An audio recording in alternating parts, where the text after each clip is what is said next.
Why tell God anything when He knows everything? Why offer God anything when He has everything? Truth is one and eternal. Realize oneness with it in your deathless self within. The following commentary is based on the teachings of Paramahansa Yogananda. Jesus Christ teaches as the ideal prayer one that addresses very human demands to God. Give us this day our daily bread. Forgive us our debts as we forgive our debtors. And lead us not into temptation, but deliver us from evil. Jesus himself says just before suggesting this prayer, your Father knoweth what things ye have need of before you ask him. Why then his recommendation that we pray for anything? The answer is that we should offer ourselves up in acceptance of his abundance. Don't pester God as though pulling constantly on his sleeve to get his attention. Approach him with the confidence of a child in its parent. And in that spirit, then ask him lovingly, but with complete trust, as though demanding your birthright, and without the slightest doubt in your mind that he wants only your best. For you don't have to persuade him, the way a beggar or a stranger might. You are his own child. God knows everything already. He knows what is in your heart. It is you who need to clarify your feelings, that you attune yourself to him in turn more clearly. For only by such clarity will you be able to receive perfectly what he gives to you. For the same reason, we need to offer ourselves to him, not because he needs anything from us, except, as Yogananda said, our love, to complete his love for us, but because of self-giving. We expand our awareness from its confinement in the little ego, outward to infinity. Those who partake of the nectar remaining after a sacrifice, says the Bhagavad Gita in the 4th chapter, attain to the infinite spirit. That person, however, who makes no sacrifices, never truly succeeds in enjoying even the blessings of this material world. How then can he attain happiness in subtler realms? And thus through Holy Scripture, God has spoken to mankind. Om, Om, Om.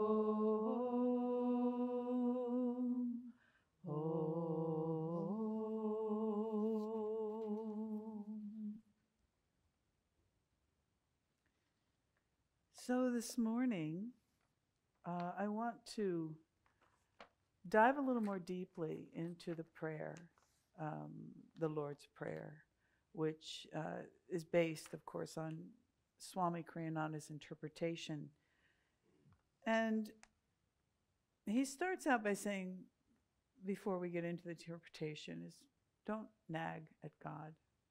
And I always think, the whiny baby, whining around, drawing on God, constantly saying to God,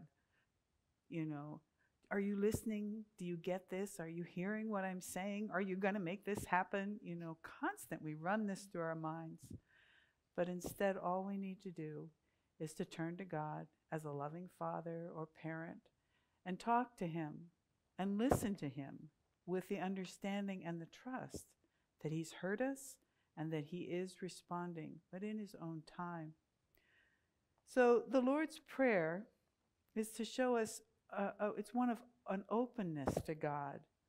It's one of putting our trust in him.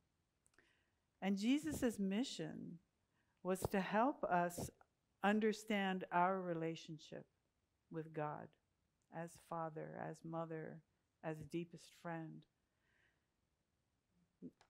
Our Father, which art in heaven, refers to God who is in infinity. God lives in infinity, and that's where we should seek him, not outside of ourselves, but within ourselves. We must seek him as children, as his children, because it's our right to seek him. It's not only our right, but it's our duty to seek him. And we should seek him not for his gifts alone. It's not about getting the perfect parking spot. or the beautiful new home, or the great car that you could get. We need to make Him the priority. It's about seeking Him first. Not to say that all of these things cannot come to us, but we have to first start with Him. Hallowed be thy name. Our Father which art in heaven, hallowed be thy name. Hallowed. What does hallowed mean? To make holy. Hallowed be thy name. We must, with deep sincerity and deep reverence, talk to God. Say His name. Hallowed be thy name. What does thy name mean? It is, as Swami says, it's the Amen. It's the Om. It is the sound that is inherent in every aspect of reality, in every particle, in every molecule. It is the Om. And so when we speak God's name, and we speak of that name, we're speaking of the Om. And so it's our responsibility to become devoted. We should show our devotion through that name, because when we do that, we merge with it.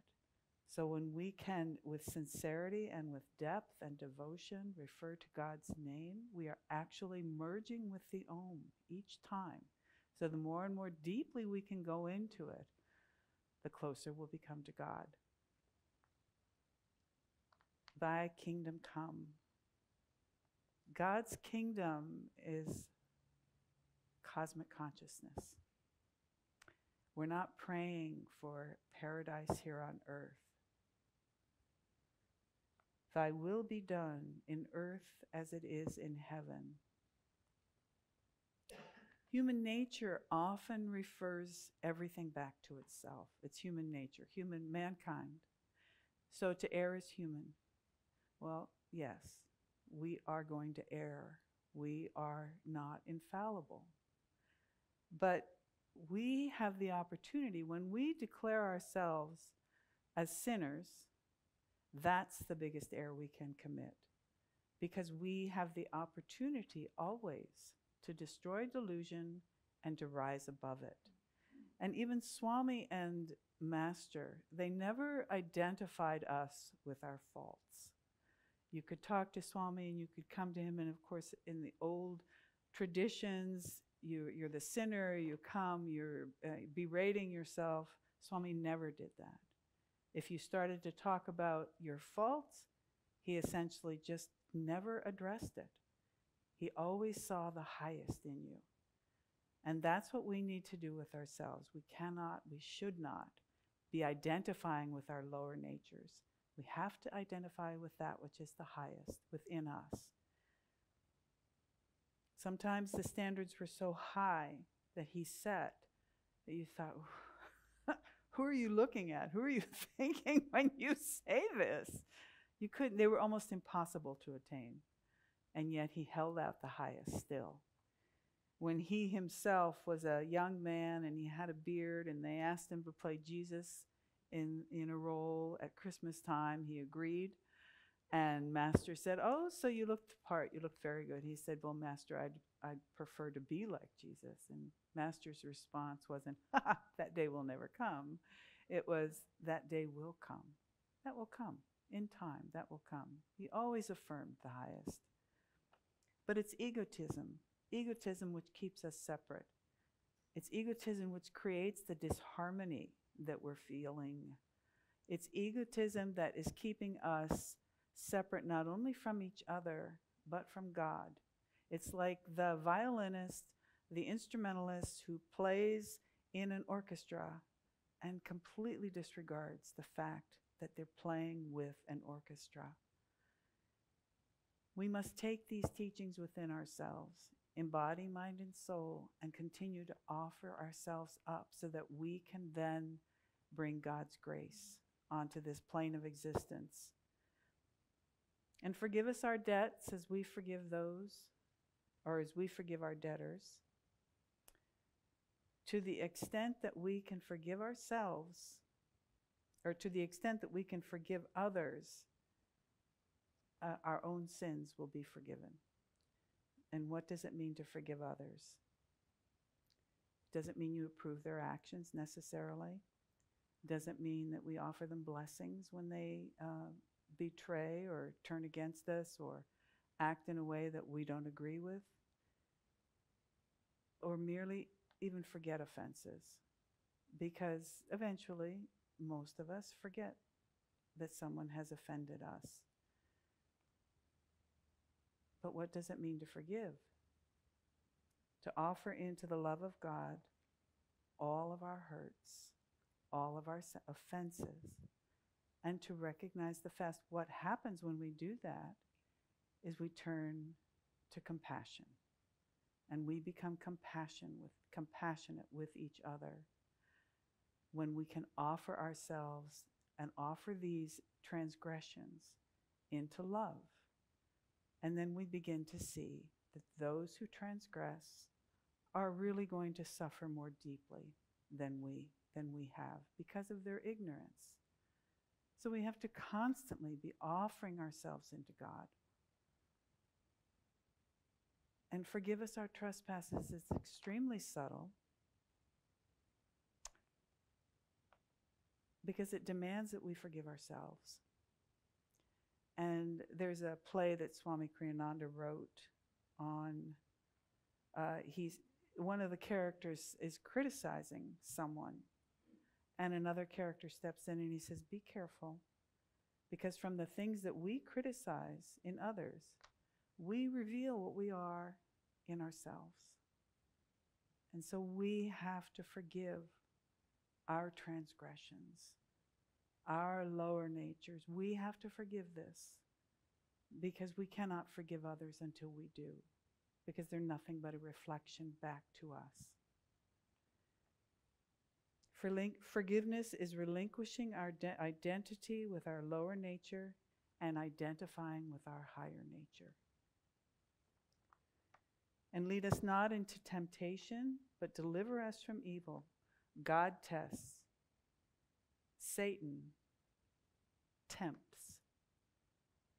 God puts us into situations where we're tempted all the time. Daily, we go through these situations. And why? It gives us the opportunity to finally say, I only want you, God. I only want you. I only want your love. God's is the kingdom and the power and the glory forever. And it is with this truth, that we are armed to go forward. We have this ability to fight the darkness, and it's all given to us in the Lord's Prayer, as Swami interprets it. And it's all about winning our eternal freedom in God. That's really all it's about. And it's all about understanding that God's hand is everywhere, that it's God that is carrying us into the future. It is God that has helped us through the past. And it is God that is with us in the present moment. And we have to learn that, and that's what it's all about, is this understanding that we eventually are winning our eternal freedom in God. God will test us in unimaginable ways. And Swami said to us, you must learn to love heroically. And that's what's being asked for all of us, is to learn to love heroically.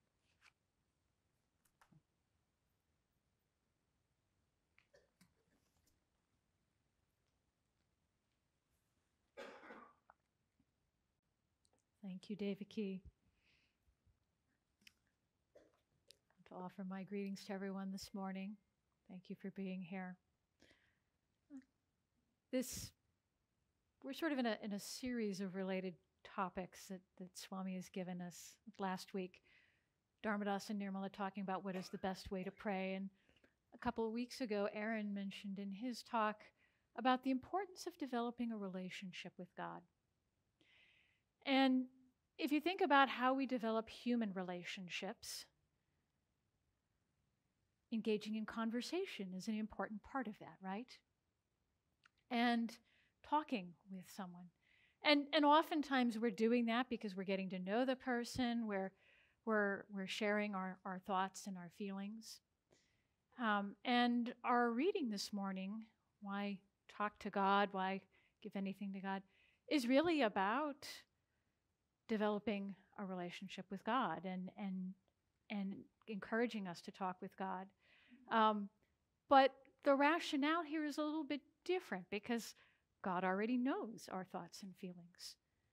And the reading here offers, it says it's not for God, but it's for us that we engage in this conversation. And there's a couple of phrases or sentences in our reading today that I think really are important for us to tune into.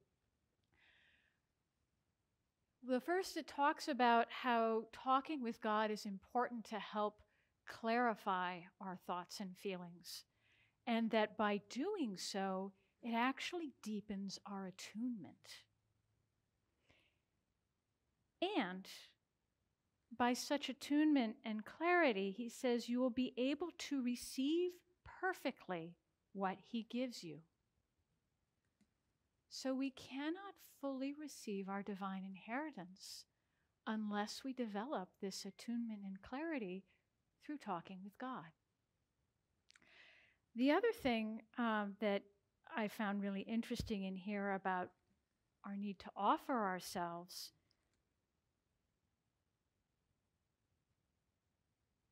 is that it says, because by self-giving, we expand our awareness from its confinement in the little ego outward to infinity. So it expands our awareness from this little box of I, my, me, mine, as Swami wrote about in one of his songs, to include much broader realities, ultimately the reality that we are part of infinity itself. So how to engage in this conversation with God? Many of you who've been coming here regularly undoubtedly have heard about Brother Lawrence and Frank Laubach, two great souls who developed and really cultivated practicing the presence of God, conversing with God moment by moment, 24/7. And their lives, their writings are deeply inspiring. And I had to ask myself in preparing for today's talk and this topic, despite all my best intentions, why has this been such a challenging practice for myself to cultivate? And I think this is a good question for all of us to ask, because I think if we can identify what some of those barriers are and begin to sort of troubleshoot and work with them to overcome them, this will continue to be a challenge for all of us. And so I want to share with you this morning some reflections on what some of these barriers might be as I've been reflecting in my own life, and also some of my efforts to work on this practice more recently. So the first barrier, well, God already knows, so why should I even bother? And I think we already covered that one. It's about clarifying the heart's thoughts and our feelings and deepening our attunement. I think maybe sometimes we feel a little foolish or awkward talking with God. Perhaps, you can't see God physically, and maybe some of us had an imaginary friend growing up or knew someone who did, and that was disparaged or looked down on, and so maybe there's an element of that. Maybe some of us feel a little distant from God, and that's not because God is distant, but because we've sort of mentally put him out there or up there or someplace far away.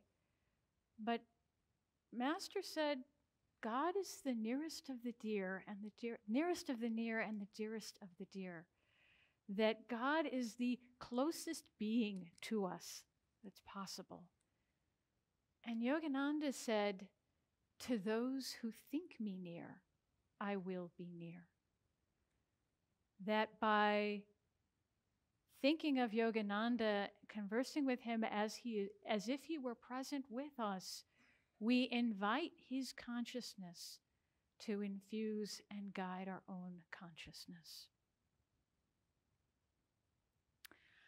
Another possible barrier, perhaps some of us are a little proud of our self-reliance and ability to get things done in the world, forgetting, of course, that God is the doer and is the one who is silently guiding our thoughts and inspirations, even though we are blithely unaware of it most of the time.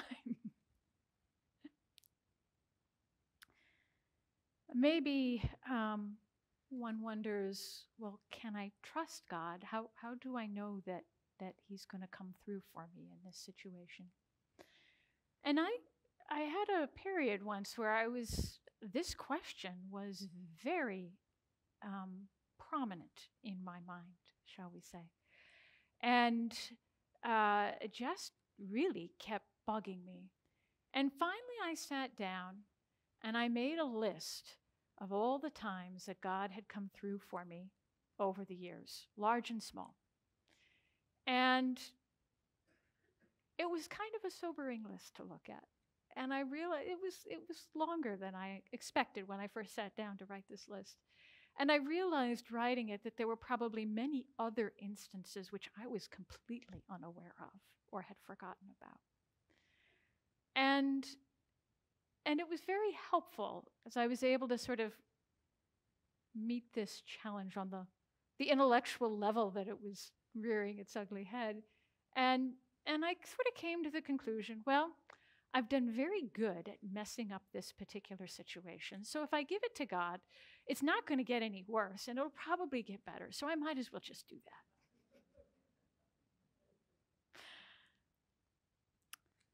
that. Another barrier, I think, is distraction. This physical world of existence is so entirely convincing to our five senses. And unless we've had an experience of the divine world beyond the senses, it's just easy to forget about it and not have it in our conscious awareness. And some things that I think can be helpful for this, I have a little travel altar of the masters. It's in my car. I have one at my desk at work. It's helpful to just see that picture and then mentally engage with it in a way. Last night, between greeting people who were coming in, I was standing out in the hallway there and just silently talking with Master in the picture that's out there. It can be a lovely practice. So why doesn't God just step in if he knows what we need? God and the Masters have a deep and abiding respect for our free will. And they don't interfere unless we ask them. We have to ask. Swami, in his book, The New Path, Swami Kriya-yoga, talks about how deeply Master respected each of their free will as disciples at Mount Washington.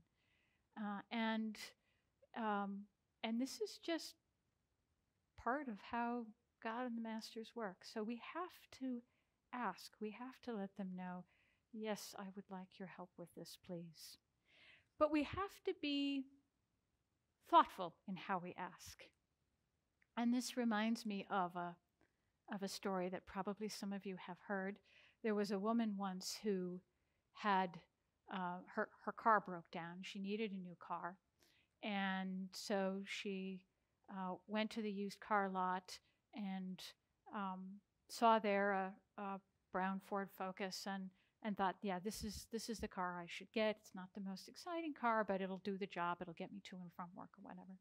She was a very devout woman, and so she started to pray intensely that God would help her find a way to scrape together the money to buy this car. And some years later, And she was able to get together the money and bought the car.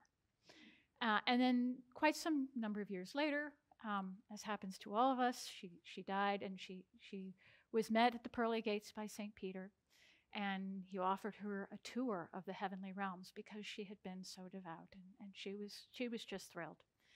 And as she walked through, they saw many beautiful things together, and then they came to this very curious corner of heaven where there were all these very nice material objects sort of all piled up. And she asked St. Peter, what is this? And he said, well, this is the heavenly junkyard.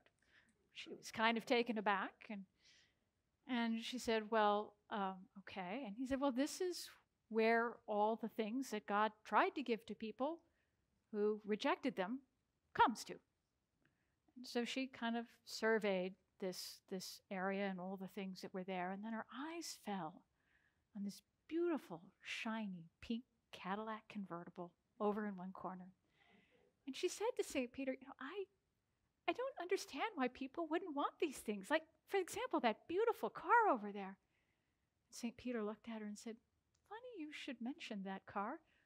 I think God tried to give that to you once upon a time, but you were praying so fervently for a brown Ford Focus instead. Sometimes we're a little too specific in our prayers and requests to God, and we actually limit him and block him from giving to us what he wants to give to us. So, thy will be done. Several weeks ago, I attended a program at the Expanding Light, Ananda's yoga and meditation retreat near Nevada City. And it was led by Nice Swami Atmajoti, who is from Ananda Assisi. And I got a lot of great stuff out of the program. But one thing in particular that I want to share that I think is very relevant to our topic this morning is mindset. And the mindset that she encouraged all of us to develop is one of collaborating with God. That in our work lives, to see ourselves as working with and for God and Guru. And you see how that just sort of changes the equation. Because if I'm collaborating with God, then I need to engage in a conversation with him. And so when I came back from this, I started cultivating this practice as I was driving into work in the morning, imagining that Master was sitting there in the front passenger seat next to me. And I would say to him, Master, will you please come to work with me today? Please guide my thoughts and my actions. And I would share with him what was coming up in my day. Master, I have this research team meeting, and I would really appreciate it if you would help guide the conversation, because we need to come up with a good solution to this problem that we're having. Or, Master, I have a meeting with so-and-so today. Please guide me so that I can give them good advice. Or simply just, Master, I know you're going to be with me throughout this day. Please help me to remember that you're here to guide and support me, and remind me to ask you for help moment by moment. And it's been a wonderful practice. And then as I come home in the evening, thank you, Master, for being with me today, for helping out with such and such, or, boy, I kind of blew that one. Please help me to remember to ask you for guidance next time.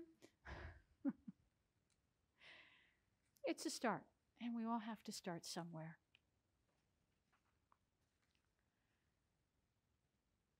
So I just want to invite you all to really experiment, if you don't already have this practice, and if you do, to try going deeper and developing a loving, engaging relationship, dialogue with God, whether that's through conversation, through prayer, or just simply sharing your heart's feelings. Swami Kriyananda said we should share every thought, every feeling with God.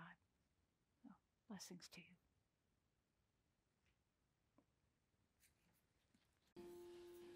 Lift your hearts up to the Lord. Hallelujah, hallelujah. Spread the news that He is joy. Hallelujah, hallelujah. Sing in the mountains, sing in the meadows, sing hallelujah, God is joy. Lift your hearts up to the Lord. Hallelujah, hallelujah. Spread the news that He is truth. Hallelujah, hallelujah. Sing in the mountains, sing in the meadows, sing hallelujah, God is truth. Lift your hearts up to the Lord. Hallelujah, hallelujah. Spread the news that He is love. Hallelujah, hallelujah. Sing in the mountains, sing in the meadows, sing hallelujah, God is love. Sing in the mountains, sing in the meadows, sing hallelujah.